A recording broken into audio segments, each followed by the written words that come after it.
Voici le BMW X3 M40D, moteur diesel, 326 chevaux, 680 Nm de coupe, disponible au tarif élevé quand même, à partir de 75 000 €. On verra un petit peu ensemble avec Mataos qui vient spécialement d'Allemagne en visite sur Paris. Regardez, c'est un amoureux de la France qui nous présente son X3 M40D finition sport.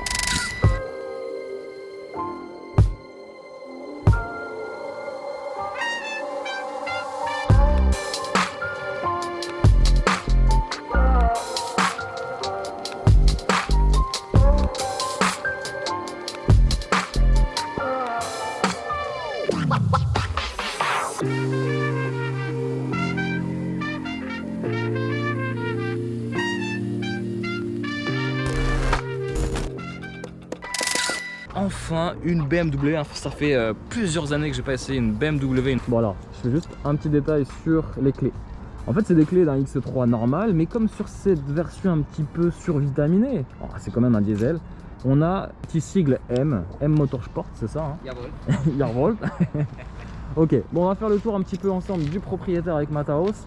Il n'y a que moi qui va apparaître devant la caméra pour vous présenter ce joli bébé, clairement. On va faire un petit peu ensemble le tour du propriétaire Mataos et on va commencer un petit peu. Alors tu as le droit d'intervenir bien sûr, hein, c'est ta voiture sur cette calandre. Alors, calandre discutable. C'est vrai que l'avant c'est un petit peu fade, on va dire, par rapport aux autres versions qu'on a l'habitude de voir, mais c'est vrai que ça fait pas très sport, pourtant on est sur un modèle qui affiche le sigle M de Motorsport. Alors là on serait sur à peu près une entrée de base de 75 700 €. Ouais. Et là il y a un petit peu d'options, donc le paquet business ça ramène à la voiture pour 83 000 € à peu près. Tu roules tous les jours quasiment avec ce que tu veux comme flotte. Alors tu peux rouler avec un X3, tu peux rouler avec une A6, une série 3, une série 1, tout ce que tu veux, c'est toi qui choisis en fait. Alors oui, moi je conduis plutôt BMW parce que c'est pour moi la voiture qui correspond le mieux à la personnalité que j'ai. Mais il y a la possibilité de choisir Audi et Mercedes. Et Mercedes. Jawohl. Et pas de française. Non. Il y a la 508 qui arrive dans la flotte effectivement. Ah ouais, la 508 elle arrive. C'est pas pareil dans la même catégorie. C'est plutôt catégorie avec l'Arteon et série 3 à 4. D'accord. Donc là on est sur une finition qui caractérise un petit peu cette version M40D. Vous avez des éléments, on va dire d'une certaine couleur, hein. C'est un espèce de gris satiné. Qui est présent ici sur la calandre aussi, donc on n'est plus du tout sur du chrome. Alors on est sur des feux à LED qui sont pas laser, hein. Les lasers on les verrait avec un petit filet bleu, là ce sont des full LED. Clairement de profil on dirait que c'est presque un X5, presque un ancien X5. En termes de mensuration on doit pas être très loin, il fait très massif hein, de profil. Je vois dans le regard de Mataos que lui c'est pas forcément les SUV qu'il préfère. D'ailleurs en Allemagne on n'aime pas vraiment les SUV. Alors sur BMW on appelle ça le Touring. C'est la voiture pour un Allemand qui correspond le mieux. Très bas au contact du sol, donc de la route, et coffre. D'accord, ok. Donc presque même break. C'est tout, ouais, j'aime bien Mataos qui me répond en allemand. Bon, alors petite déception, là malheureusement on est sur des jantes de 19 pouces mais avec, je le vois, une montre de pneumatique hiver. C'est pour ça que c'est les 19 pouces, parce que c'est la monture qui est de l'hiver. La monture pour l'été c'est du 21 pouces aussi. C'est que pour les en Allemagne c'est obligation de rouler à partir du mois d'octobre pour la neige en pneu hiver. D'accord. Enfin pneu neige. Ok, alors que nous en France on fait un petit peu ce qu'on veut. Il n'y a pas forcément d'obligation. Le temps est meilleur. Le temps est meilleur, mais il y a des régions en France où même sur Paris, des fois, ça serait presque obligatoire parce que ça éviterait certains bouchons. C'est vrai que j'aimerais bien la voir vraiment, tu vois, en blanc, mais avec des jantes de 21. Je pense que ça ferait bien massif. Alors, faudra que je revienne en été. Tu reviens en été. On a des petits inserts par là. C'est une fausse extraction d'air. Le petit badge M. Les rétroviseurs pareil, du même traitement. Je trouve que la config est quand même assez belle. Et on passe sur la partie arrière. Il fait sport justement avec ces deux sorties d'échappement. Et je peux vous garantir que ce sont des vrais. Des vrais. Alors vous avez une espèce d'enjoliveur d'échappement. Et puis des enjoliveurs qui sont pas du tout chromés mais full black. Donc on aime ou on n'aime pas. Moi je préfère quand c'est un peu chromé. Tu sais, ça fait ressortir un petit peu ce gros échappement. Bon, on va passer sur un détail qui, au premier abord, pourrait en France ne passer inaperçu. Mais les plaques allemandes sont assez compliquées, on va dire, pour nous français. Mais en fait, il y a plein d'informations. Ça veut dire qu'en gros, en fait, la police n'a pas forcément obligation de vous arrêter, puisque rien qu'avec la plaque, elle peut déjà savoir à peu près pas mal de choses sur votre identité. C'est correct. Alors, Matthaus, bon ça, D comme Deutschland. Jawohl. Ok. M comme... Là, c'est München. L'entreprise est basée sur München. Alors, ce sera pour indiquer la ville. D'accord. Ensuite... Alors München qui est en français Munich et c'est aussi le siège de BMW. C'est correct. C'est correct, mais bon, c'est juste le siège de l'entreprise. Oui. Ok. Bah, si par exemple une personne habitait à Berlin, alors ce serait un B. D'accord. Si c'est habité à Stuttgart, alors ce sera un S. Düsseldorf, ce sera le D. D'accord. Ensuite, sur cette partie-là, on est sur le contrôle. Le contrôle technique. Comment tu dis TÜV. TÜV. Ok, donc là, tu as quoi? Tu as la date de fin La date de fin, donc là, le TÜV est valide pour le 1er novembre 2021. D'accord, ok. Yeah. Donc il te reste encore allez, 11 mois à peu près. Ensuite, on a le fameux sigle, le logo de la ville, c'est ça? Alors en Allemagne, c'est pas un pays, c'est plusieurs pays. Et là, c'est le pays de la Bayern, le Bundesländer Bayern. On appelle ça des Landes? Oui. Ok. Et ensuite, là, ça peut nous intéresser parce qu'en France, on va, je pense, un petit peu être jaloux. C'est un peu comme en Angleterre. Là, en gros, sur toute cette partie-là, tu peux tout personnaliser. Exactement. C'est ça? Des lettres et des chiffres interdits, c'est ça? Oui, par exemple, bien sûr, c'est interdit d'avoir des connotations nazies comme SS ou 88, qui est la 8e lettre de l'alphabet pour Heil Hitler. Okay. Et ça, c'est interdit. Alors, il faut avoir quand même un petit peu de respect pour les plaques d'immatriculation. Et dans la mesure où les chiffres sont respectés, on peut choisir entre 1 ou 2 lettres maximum. Et pour les chiffres, entre 1 et 4 chiffres maximum. Ok. Tu me disais que c'était gratuit, hein, c'est ça? C'est gratuit. C'est gratuit. Dans la mesure où la plaque est disponible. Voilà. Alors on peut choisir tout ce qu'on veut. Ça, c'est vraiment super Sauf cool. la première partie. Le M pour le la M, ville. Ça, c'est la partie qui ne bougera pas. Exactement. La partie... et alors, juste, j'ai une petite question sur le TÜV. Les contrôles techniques, c'est quoi? C'est tous les 2 ans chez vous aussi? Oui. Et comment ils font? Ils changent à chaque fois la plaque ou ils remettent un sticker? Non, c'est le sticker. Ah, c'est un sticker. Et ils changent de couleur aussi en fonction des dates. Ah, ça peut être bleu, donc visuellement, ça peut être tu sais déjà si t'es à jour ou pas? Exactement. Donc tu sais qu'en 2022, le jaune, c'est fini, quoi. Oui. Ok, d'accord. Et après, ça se répète. C'est très intéressant. Et tu me disais aussi pour les voitures électriques ou hybrides ou électriques que il y a le E. Il y a le E. Et ça, c'est plutôt pas mal pour justement nos amis pompiers qui veulent tout de suite distinguer si la voiture, ils peuvent la toucher ou pas, parce que les voitures électriques, c'est aussi tendancieux sur des accidents. Ils peuvent le voir directement sur les plaques allemandes, pas françaises. Alors attention, on n'est pas sur un 4 litres, hein, ça reste un 3 litres 6 cylindres.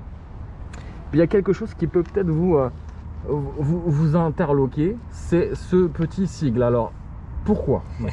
Parce que c'est une voiture quand même d'entreprise. Alors, c'est l'aigle de l'Allemagne libre, c'est le gentil aigle, on va dire, qui propose en fait le nouvel air de l'Allemagne. Alors, c'est souvent que l'on peut voir l'aigle de l'Allemagne libre. C'est lié à la chute du mur de Berlin? Oui. La RDA et la RFA, c'est ça? C'est l'union? C'est l'union de l'Allemagne. D'accord. Oui. Ok, donc ça c'est le gentil aigle. Et ensuite on a ce fameux D. Alors, surpris de voir ça sur un modèle récent. Pourquoi? Alors c'est la Grosse-Bretagne comme Grande-Bretagne qui sort de l'Union européenne. D'accord. Et pour chaque véhicule immatriculé dans l'Union européenne, c'est obligatoire. C'est obligatoire, d'accord. Que la Suisse où on peut rouler sans la première lettre. Ça, on est obligé de le mettre aussi ou pas, l'aigle, le gentil aigle? Alors, ou c'est vraiment. C'est dans la flotte, c'est déjà collé. Donc, c'est une fierté, pas eu on va le choix. C'est oui, les Allemands sont contents aujourd'hui que l'Allemagne est réunifiée et que l'Europe aujourd'hui nous permet de fonctionner tous ensemble. D'accord, bon c'est très intéressant, mais en tout cas tu n'es pas obligé de le mettre. Mais par contre la lettre, tu seras obligé de le mettre si vraiment tu veux voyager hors de l'Union européenne. Surtout on va passer à la partie la plus importante, c'est ce qui se cache sous ce capot. On va voir si ce X3 mérite le sigle M de Motorsport. En tout cas on a deux vérins qui soutiennent ce long capot. Et là on a la bête. Un moteur très onctueux, 680 Nm de couple, 326 chevaux. 6 cylindres en ligne. Le plus important. Le plus important, avec cette petite note de carbone. Alors c'est du faux carbone en plastique. M-Performance, ça veut tout dire. On a un renfort sur le châssis parce qu'on est sur un moteur à vocation sportive. Et en termes de comportement, Mataos, qu'est-ce que tu en penses, même si t'es pas pro SUV? Alors, pour la sportivité, avec un véhicule d'un gabarit comme ça, je pense pas qu'on peut parler de sportivité, surtout en diesel. Ok. Faut savoir que nous en Allemagne, on utilise les voitures comme ça pour faire des grandes lignes droites sur l'autobahn. Alors, oui, c'est sportif pour les reprises accélération, pour les pointes de vitesse illimitées, pour les dépassements. Mais je pense pas qu'on peut parler de sportivité pure sur une motorisation comme cela avec un véhicule qui fait 2 tonnes. Ouais, 2 tonnes sur la balance. Après, la promesse de BMW, c'est le plaisir à son volant. Est-ce que c'est toujours le cas quand même? Freude am Fahren, comme diraient les Allemands. Ça veut dire quoi? Plaisir de conduire. Ah, ok. Est-ce que c'est toujours le cas même avec... Ouais, ok. Parce que ça reste quand même un BMW. Le châssis, le moteur, voilà. c'est la philosophie motorsport BMW. Sur les concurrents, y en a pas beaucoup. Il y a que Audi, parce que même Mercedes ont choisi de ne pas faire de moteur diesel ultra puissants. Ils sont plus sur les moteurs essence AMG. Comment tu dis en allemand? AMG. et donc du coup, en concurrent direct, on a l'Audi SQ5. C'est une autre philosophie, un autre état d'esprit. Voilà, c'est quasiment je crois les mêmes performances, puisqu'on est sur un 0 à 100 en accélération. On atteint à peu près les 4,9 secondes, vitesse max bridée sur Autobahn à 250 km/h. Je sais pas si tu les as vérifiés d'ailleurs. Alors là, non. Là, t'es monté avec à combien? les pneus neige, alors c'est du V, c'est 240. Ah, 240. Avec l'indice V, c'est 240. Si on peut pas, sinon on risque d'éclatement. Bon, de toute façon, avec conditions climatiques, c'est mieux de... C'était pas raisonnable. Voilà. On est d'accord. Bon, je te propose qu'on referme ce joli capot. Et puis on va passer à l'intérieur. Ok, alors on va passer à l'intérieur. Et là moi j'avais quelque chose aussi, c'est sur les versions sport, ils s'amusent tous à enlever le chrome et rajouter des plastiques un peu noirs laqués. Alors c'est plutôt pas mal parce que du coup ça rajoute un petit peu en sportivité. Qu'est-ce que vous pensez de ce X3 M40D? Alors c'est pas une nouveauté puisqu'il est déjà sorti il y a plus d'un an. Mais ça a le mérite d'exister puisqu'on est sur une transition dans l'automobile où demain, je ne sais même pas si le diesel va encore exister sous cette forme-là en tout cas. Je sais pas ce que tu en penses. J'espère. Parce que vous en Allemagne, comment ça se passe? Vous êtes concerné par le malus, par tout ça ou... Alors, pour le moment non, et j'espère que cela va rester. Mais oui, bien sûr, on est tous concernés par le réchauffement climatique. Alors il faut réduire les émissions de CO2. Tu me parlais un petit peu de la taxe au CO2. Vous, c'est une taxe annuelle? C'est correct. Et alors il y a quelque chose de surprenant quand tu m'as dit ça, c'est qu'en fait, nous en France, ça pourrait nous choquer. Sur cette taxe que tu payes, en fonction de qui tu es, en fonction de plusieurs critères, tu payes ou plus ou moins cher. Oui. Et surtout en fonction de la religion. Non, pas surtout, mais c'est des critères effectivement qui rentrent en compte. D'accord. Il faut savoir que les taxes correspondent à des personnes qui ont des revenus supérieurs ou non, alors ils s'adaptent. D'accord. Et en Allemagne, pour les personnes de religion chrétienne, parce que ce n'est pas le pays laïque, c'est un pays chrétien. D'accord. Bien sûr, les chrétiens doivent payer plus pour financer les églises. D'accord. En fait, nous, au premier abord, on pourrait croire que c'est discriminatoire, mais en fait, pas du tout. C'est qu'il y a un vrai fondement, c'est que tu payes un peu la... Je crois que c'est la dîme. C'est la dîme, exactement, c'est ça, c'est la dîme. Bon, ça, en tout cas, c'est intéressant. C'est vrai que nous, dans un pays laïque comme la France, c'est quelque chose qui pourrait, au premier abord, nous choquer quelque part. Mais c'est bien de le savoir, et c'est bien de savoir un petit peu ce qui se passe chez nos amis allemands. Bon, concernant les pneumatiques, Mataos me précisait quelque chose, c'est que sur sa flotte d'entreprise, vu que c'est des pneumatiques spécifiques hiver, ils ont aussi ce petit logo qui leur permet de dire voilà, attention, vitesse max 240. C'est sûr qu'en France, ce genre de logo n'a aucun sens sur nos routes, mais il faut savoir, il faut le préciser, qu'il y a certaines autoroutes en Allemagne qui restent illimitées. Oui. Oui. 75% quand même du réseau, donc toutes les autoroutes sont illimitées. Ouais. Ah oui, d'accord, ok. Et donc ça, c'est justement, on va débattre un petit peu sur ce sujet-là. Mais les autoroutes illimitées en Allemagne, pourquoi et pourquoi vous ne faites pas comme les autres? Quel est l'intérêt? Alors malheureusement, c'est vrai que après la Seconde Guerre mondiale, les Allemands étaient très tristes et choqués d'avoir tout le temps à respecter des règles. Et c'est une liberté que l'Allemagne, le gouvernement, a jamais voulu reprendre aux Allemands. C'est une liberté. Oui. D'accord. Freie Fahrt für freie Bürger. Ça veut dire, c'est le logo que les personnes disent rouler libre pour citoyen libre. Ah oui, donc c'est presque un acte politique. C'est un slogan. C'est génial. On aimerait tous avoir ce slogan aussi en France. Malheureusement, nous, c'est plutôt la répression, plutôt que l'auto-responsabilité finalement. Pas que en France. Oui, pas que en France, c'est bien de le préciser. Il fut un temps, il voulait supprimer ces autoroutes libres en Allemagne. C'est correct. Tous les ans, malheureusement, l'Union européenne est contre cela. Alors, tous les ans, l'Union européenne force l'Allemagne à mettre des limitations de vitesse, mais heureusement pour nous, on a le parti CDU-CSU, qui est le parti de Angela Merkel, qui veut toujours garder les limitations illimitées. Ok, d'accord. Bah écoute, on croise les doigts pour que ça reste... Et toucher du bois, mais il n'y a pas dans la voiture. Mathaos, je crois que c'est une très très bonne transition pour parler de cet intérieur. Moi, ça fait très longtemps que je ne suis pas rentré dans une BMW, on va dire que ça fait à peu près 3-4 ans. C'était l'avant-dernière série 5, j'étais super enchanté en termes de comportement routier. J'ai essayé la 520D et la 530D sur les routes sinueuses du Portugal. J'ai jamais pris autant de plaisir avec un diesel. BMW. Bayerische Motorwerke. Nous on dit BM, hein, tu sais, on enlève et hop. Non mais du coup cet intérieur il est un petit peu j'ai envie de te dire je vais peut-être me faire commenter négativement dans les commentaires, mais c'est quelque chose aussi de positif, ça change pas non plus, tu vois. J'ai un avis très objectif sur le sujet BMW. Mon beau-père ça fait 40 ans qu'il a des BMW, j'adore cette marque et pourtant je suis pas perdu dans cet intérieur. Si tu veux, je retrouve cet écran là un petit peu incrusté de la même manière que sur une série 1, une série 3 ou une série 5. Je retrouve à peu près, alors le volant a changé un petit peu, il est limite un peu trop grossier. Non, on est d'accord? J'ai le droit de critiquer au point. Oui.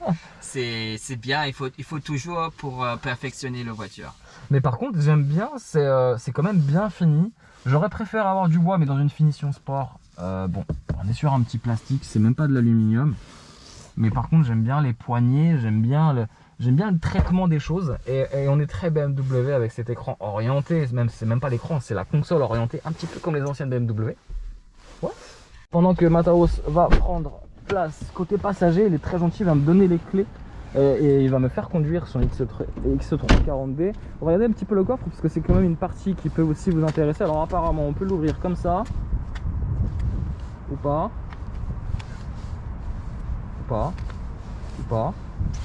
Ah si, ça y est, ça marche. Alors je crois qu'on a à peu près un gros volume de coffre, on a à peu près 500 litres de chargement je crois. Alors si c'est pas le cas, je mettrai la petite description en bas, mais on est autour des 500 litres. Donc c'est plutôt correct, un joli volume de coffre qui permet de ranger des grosses valises comme celle-ci. Donc ça c'est cool. Voilà. Donc on va prendre place à l'intérieur et je vais un petit peu donner mon avis sur ce X340D. Hop.